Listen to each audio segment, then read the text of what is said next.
Si t'as raté le documentaire Netflix de Beyoncé et le nouvel album 40 titres qui vient de sortir, on va en parler, mais tu risques d'être un peu déçu.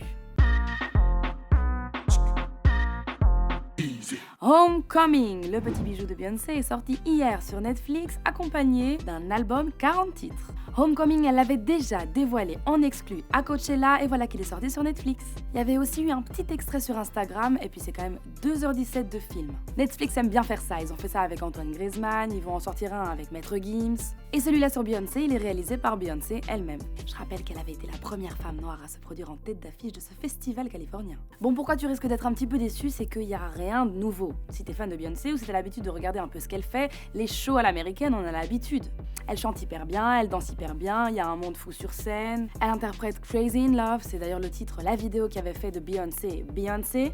Single Ladies, Who Run the World. Elle a fait venir un grand band avec plein de monde, elle a même fait revenir les Twins. Donc pendant 2h17, tu vois son show à Coachella, mais c'est pas tout, c'est entrecoupé avec des petits moments de vie. On voit des images d'elle hors scène, en immersion pendant des répétitions, l'énergie au sein de son équipe, des sessions intensives de sport, des essayages de costumes, de coiffures. Elle est accompagnée de Jay-Z, elle est accompagnée de Michelle et Kelly Rowland, elle est accompagnée de Solange, sa sœur. Et on entend sa voix à l'arrière des images, elle parle de sa détermination à vouloir mettre la lumière sur la culture noire. Elle parle de sa vie privée, de la naissance de ses jumeaux, comme quoi elle était à 99 kilos le jour de l'accouchement, qu'elle a fait une césarienne, qu'il y a eu une vraie reconstruction de son corps, tous les sacrifices en lien avec son métier, la difficulté d'exceller quand on est une femme noire et qu'il faut lutter pour briller. Bref, elle parle un peu de tout ça dans son documentaire. Mais comme je l'ai dit, c'est pas tout parce qu'en plus du documentaire Netflix, elle a sorti un album surprise de 40 titres. Ne t'excite pas trop vite. Ce ne sont pas des nouveaux titres. Parmi les 40 titres, il y en a 38 qui sont ses plus grands succès. Flawless, Crazy in Love, Déjà Vu, et puis il y en a 2 qui sont un petit peu des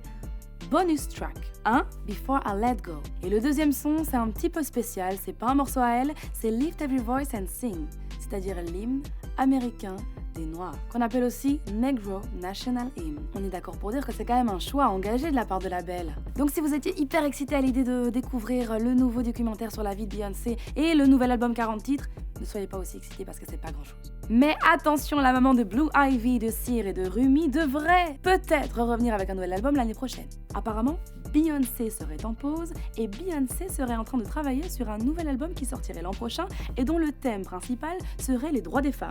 On reste connectés. C'était l'heure pour Easy. À demain, ou pas.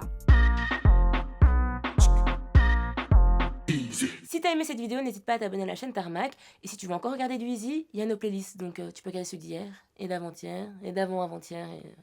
tu m'as compris. Et n'oublie pas quand même de t'abonner à notre compte Insta.